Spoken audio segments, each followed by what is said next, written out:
Yo, what's going on, guys? So today we're gonna give our opening night thoughts. There was 2 games last night. Let's start with the first game. Let's not waste no more time. Got Nuggets versus Lakers. Talk to me about the Nuggets. What did you see from the defending champions? So what I saw from them is the same thing that we saw last time we see them. The best starting five in the NBA. Jokic hitting those crazy shots. It's funny because I was looking at the field goal percentage and he shot like 50-something%. But if you watch the game, you would think it's 80. Yeah. It looks like he never misses. Every single time he took a three, seemed like it was going in. Jamal Murray was being difficult to guard. Didn't have like an insane stats game, but he was looking just like himself. KCP was out here hitting like mirror shots I would never see him take. Yeah. Michael Porter Jr. wasn't even playing that good, but it didn't matter because the team was just clicking. Mike Malone was calling good timeouts. He was being a good coach once again. The bench didn't look too good, but it didn't matter because the starters were just that good and the Lakers didn't capitalize on their bench not playing that good. Yeah, I just feel like this looks like a Game 5, basically. Yeah. Nuggets versus Lakers. It looked the same. The Lakers will make a little run. The Nuggets will cut that out. The Lakers will go down by a lot. It seemed like the same thing we saw last time, man, in the Western Conference Finals. And it honestly looked like there was not much change, from the Lakers side. Nobody really played good. One of the main things that we saw was LeBron play under 30 minutes. I get why they're doing it. To me, it's like in a winnable game like this, I felt like he should have played more. I felt like the Lakers could have had a chance to win it. AD, 17 points in one half, 1 rebound. Then in the second half, 0 points. I'm not sure if it's a coaching staff. I don't understand how that's possible. I really don't. I don't understand how a player of his level, of his magnitude, can go out and do something like that.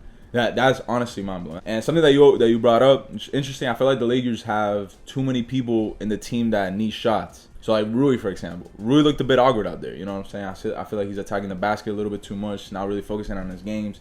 Austin, he didn't really get to do much up until the end of the game. D'Lo, he looked better than he did in the Western Conference Finals, but more of the same. Just this team did not look like a better version of the team from last year. Yeah, they really didn't. The only real standout was Taurean Prince, but that was expected.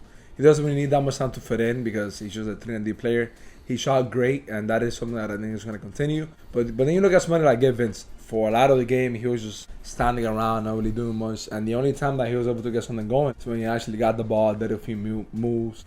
And I feel like if you got Gabe Vince, you got to let him be himself. But then also Christian Wood took 4 shots. And whenever he'll get the ball, I was messing around with Allison that whenever he got the ball, he would be like, oh my goodness, finally, I get to do something. I think overall he had a good game, I'll say. Yeah, but he didn't play bad. And Gabe Vincent, yeah, he missed 4 threes, but he didn't play horrible either. The worst thing about his game was the plus-minus. He was minus 17. I was a bit shocked that Cam Reddish played over Max Christie. He actually played good. He played good, though. I'm going to give him a lot of credit, man. Played great defense. He didn't really mess up the offense. He didn't look like he was taking too many shots. I felt like in preseason, this dude was just going out there and taking whatever shot that he had to take. Hit a 3. Got to put back. I'm going to give him credit. Played great defense on Jamal Murray. Probably our best defender on Jamal Murray. It was just a bit surprising. I felt like Max Christie, it looked to me like he was going to, for sure, backup shooting guard. Yeah, so I was a bit shocked in that case. I really want to give a huge shout out to the Nuggets, man. They look better than ever. Their whole team looks involved. They look like they didn't miss a beat. Jokic looks incredible. Just, to me, 100% the best player in the NBA, no doubt about it. And yeah, like he was saying, Michael Malone, man, we got to give him a huge credit. He is one of the best coaches in the NBA. Did a great job calling the timeouts, which goes into my next point, Darvin Ham. He keeps stripping with the rotations. He keeps stripping with the timeouts. There's no reason why LeBron and AD, they shouldn't stagger their minutes. I mean, we saw Jamal Murray and Nikola Jokic stagger their minutes. Jamal Murray plays with the bench. Jokic plays with the starters. Then even Austin. I saw a lineup of no LeBron, no AD, no Austin. Yeah, I was going to say that it feels like a lot of talk was in the offseason about Austin when he was playing point guard, but we didn't really see a moment that he was the main player on the court, and that's a mistake. Because to us, Austin is a clear third best player on the team. Obviously, you can talk about D'Lo, but D'Lo hasn't shown it yet. Being a bit more optimistic, something that I did want to say that is good for the Lakers is that last year in the Conference Finals, you went against the Nuggets and you realized that things weren't working, but couldn't really do much because it was just a playoff series. You didn't have a lot of time. Now you have the full season to figure something out. Also, to cut some slack on Darvin Ham, even though it is a lot of the same team, it is a lot of new players. Yeah. Vincent, Christian Wood, Taurean Prince, Cam Reddish. They all played last night, and that's 4 new players, especially with Christian Wood and Gabe Vincent. You do got to get them shots. So I don't want to panic either. It just was hurtful as Lakers fans that were so excited for the new team to just look like a repeat of the playoffs, like we were saying. I feel like it is just one game. Obviously, it's not good to be too high. It's not good to be too low. The bench is significantly different. It's a bunch of new players in the bench. We do want to give them their time. Obviously, they got to get used to the offense and things like that. But going back a little bit with the Nuggets, the bench did not look good, man. Zeke Naji looked like you could attack him easily. And I feel like with them, they also have Jokic, who, let's just be honest, is not a rim protector. And you got Ignacio out there doing the same thing. They're relying a lot on Christian Brown and Peyton Watson. Christian Brown looked kind of awkward sometimes. Yeah, he did, definitely. And even Peyton Watson, I feel like they're asked to take a bigger role, and I think that's just going to take some time. I think if they want to repeat, their bench has to be a little bit better. They need some contributions for one of them. They need one of them at least to have a big jump, kind of like how Bruce Brown did last year, because we remember them last year. Yeah. Their bench wasn't good either. They just had Bruce Brown out there killing. But overall, man, they looked incredible. Right now, they're the favorites to me. They looked like a well-oiled machine. They looked perfect, honestly. The Lakers could have definitely won that game. Definitely. Finishing off with Tom and LeBron playing less minutes. Like we're saying, we get it. He is getting older. But there was one specific time in the fourth quarter that the lead was brought down all the way to 5, and then he got sat down. Yeah. I think that's a mistake. Going back to Darvin Ham. I think that's one of those things that, yes, we have a system, but you could have kept him in for 3 more minutes. Or at least 2 more minutes. He's not injured. It's opening night. There's no need to take him out in that instance. And LeBron would have mind LeBron being competitive. He said it. He doesn't want to get hurt. He doesn't care as much as we do. The fans care more than LeBron does about winning the first game of the season. I was a bit shocked, just finishing thoughts, that the Lakers came out like that. Came out so flat. They were talking a lot about how the Nuggets were disrespecting them. In particular, AD. They really just looked like they did not care. They treated it like game 1 of an 82-game season. And that's not what us fans we're expecting. That's something that we have to be better at as fans of sports. You got to put yourself in the minds of the players. Sometimes the players just don't care that much. They see the bigger picture. Yeah, I mean, I got it for LeBron, but for AD, I think it's unacceptable. No, it's unexcusable. I don't want to give him any excuse. Yeah, having Jokic look so much more dominant than you, obviously he's better, but it shouldn't be that big of a difference. Definitely. Let's move on to the next game, which is Warriors-Suns. This is the best game of the night. Yeah, man. It came down to the wire. So obviously, Bradley Beal didn't play last night, and we were disappointed about that because we wanted to see them play together. There's some rumors, some rumblings about low management already, which if that's the case, that's a bit sad because so much talk was had in the offseason about stopping that. You're going to have it in the first game of the season. From what I'm hearing is that he was injured for sure. But he could have played. It was definitely frustrating. I did want to see every player out there in opening night. Obviously, the Warriors were missing Draymond as well. But what can you tell me about Chris Paul? Did Chris Paul look up there, man? First game as a Warrior. I mean, Chris Paul was looking kind of like what I expected. Getting some good assists, being the facilitator of the team. 14 points, 9 assists for Chris Paul. Not a whole game. I don't want to say concerning. The shot was really there. He didn't score until the first quarter. Those were his first points of the game. My thing with that is, like, we saw a lot of that last year. It looked like the Chris Paul from last year. It didn't look any different. I thought he was going to look a little bit better. I know it's just game 1, no overreactions, but I did think, at least in this game, since he's fresh into the season, I thought he was going to look a little bit better because we did see this last year. And that Chris Paul, that just the shot was not falling. The lift just wasn't there.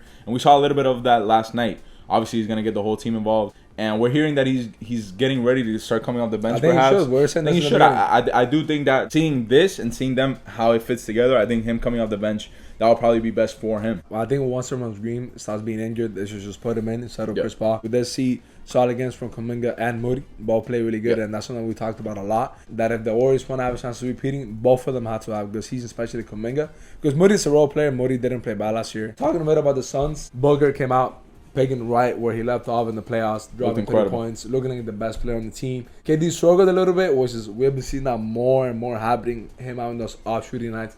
He is still KD. I don't want to overreact. It's only game 1. Nurkic also played good. I will say had a double 14 and 14. Got to give credit. You guys know that at the end of the day we are big Nurkic haters, but we do have to give credit where credit is due, man. Not big Nurkic haters, but we're not big believers. We didn't really love that pickup for them. He just played in the offense. 14 and 14 in 27 minutes. That's not bad, man. I think that does have to do a lot with who they were facing. Yeah. The Warriors then do not have a strong paint presence. Kevin Looney is not a bad defender, but at the end of the day, he is undersized. Darius is a damn near power forward. You know what I'm saying? Like no paint. That's actually like zero paint. Yeah, that's nothing. And we got to give a huge credit to Josh Okogie, man. We see these games from him all the time. He impacted the game, obviously defensively, like what he always does, and also with the rebounds. He's a reliable starter. Good enough. Errol Gordon didn't have the best game. Like, we're talking about this before making the video. We're going to see that from him sometimes. He's going to be inconsistent. He's always been like that, I feel like. Someone else that I was a bit shocked that played so bad was Grayson Allen. This is a guy that I'm not saying I'm very high on, but that's a guy that I really like him as a role player. He knows what his job is. His job is to defend, go out there and shoot threes. We saw him score 0 points. I don't think that's going to happen again. What we were talking about before the video, maybe it is the role. Obviously, in Milwaukee, he was just asked to basically be in the corner, facilitate a little bit. But in this, he's being asked to handle the ball a lot more. If he plays off the bench, obviously, I'm assuming that Booker, Beal, or Durant are going to be on the corner at least one of them at the same time. Yeah, definitely. I'll be shocked if they weren't. But if Grayson Allen doesn't have that role of just being a catch and shoot, and he is asked to do more, then he might not play as good as he did for the Bucks. He might. It just depends because they already have a guy like Eric Gordon. I think he's going to provide them very similar things as Grayson Allen. I think they're very similar. Obviously, I would expect Eric Gordon to handle the ball more, and even a guy like Jordan Goodwin. Obviously he plays point guard, so I would see him handling the ball a little bit too. Something that I do want to say, it was a bit surprising KWSD did not play. That's something that didn't cross my mind while I was watching the game. Yeah, I just looking at the stats right now, just till we give you guys the accurate stats. I was very surprised because that's a guy that they were super high on. We're very excited to see Beal on the court with them again. Yeah. I'm gonna say this, that the Bradley Beal trade I think is gonna end up being more important than people thought. Yeah. What I'm trying to say is that I know obviously we all know how good Bradley Beal is, but a lot of people were like, oh, I don't know why they made this trade. But bro, without that trade, we will not be talking about them as contenders. They need Beal to be able to be on that conversation. Yeah, especially with the way that Chris Paul is looking. And that brings us back to the Warriors. I mean, nobody really had a good game except for maybe Steph. Klay Thompson. Picking up by he left off, missing a lot of shots. Wiggins played bad. But yeah, man, you guys know we're not the biggest fans of the Warriors. I'm going to give them a big shout out. They came back. What was it? Like 40. They scored 40 points in the 40 points in the third quarter. Shout out to them. Explosion. You guys know they kill it in the third quarter. That's classic Warriors. So I'm not surprised in that. But I got to see them with Draymond, man. Again, it's opening night. I really don't want to overreact. But I got to figure it out because this is not a championship winning team in my opinion. All right. So to cap it off, let's just give like our biggest takeaways of like all the teams that we saw. And I would say this about the Nuggets, more of the same. More of the same. They looked even better than they did last year. Once again, well-oiled machine. Great starting lineup. Their bench is looking, it needs a little bit of work. Yeah, the Lakers, a work in progress. That's the best thing I would say. For sure. A lot of things to figure out. They don't look horrible, but definitely like have long ways to go. I think that from now to the end of the season, they're gonna be looking way better. I think the continuity is gonna help a lot. Yeah, definitely. It's game one. We can't count them all. I don't want to overreact, but Vanderbilt is an important player. Yeah. And then what are talking about the Warriors and the Suns? The Warriors didn't really disprove the thoughts that we had about them. We still don't believe them a lot when it comes to being a contender. And the Suns, I'm actually getting higher on them. Higher and higher, man. I agree 100%. I started being higher on them in the preseason once I saw how good they played. I really want to see them with Beal because they won this game without a very, very important piece. And I want to give them a huge credit. And yeah, going back to the Warriors, let's just see. I think their bench is going to look a lot better when Draymond comes back because they're going to have Chris Paul there. Their starting lineup is going to make more sense. Obviously, they have the best starting lineup in the NBA statistically. So I am curious to see how everything looks together. Again, we're going to see more and more of these teams as the year goes on, and then we can really decide. Once again, it's opening night. Let's not overreact. Yeah, tonight we're going to get a lot of more games. We're going to see other games. Thank you guys so much for watching. If you like this video, please give it a like. Give us your thoughts on opening night down below. If you're not already subscribed, next Monday we're going to be dropping episode 2 of our new podcast, Courtside Conversations. We're going to recap the whole week. Yeah. So if you want to get our thoughts on the games that are going to be happening tonight, tomorrow, Friday. Yeah, we're going to give more thoughts on these games too. Yeah, exactly. So yeah, hope you guys enjoyed the video and peace out. Please like up the video. Please hit that post notification if you want to be the first to watch the video when they come out. Thank you guys so much for watching. Peace out.